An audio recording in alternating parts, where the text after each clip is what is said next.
恭喜发财, 恭喜发财. So during Chinese New Year, probably you hear this phrase very often. 恭喜发财, 恭喜发财. So what does it mean? It means to wish someone to attain wealth. 恭喜, 恭喜 means congratulations.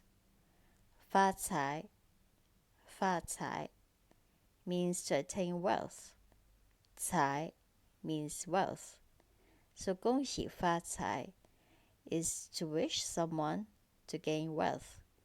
Alright? So this is a very common phrase when you meet somebody during Chinese New Year, and you will say this phrase, 恭喜发财, 恭喜发财. I hope you enjoyed this video, and please check out other videos as well. Thank you so much for watching. Bye.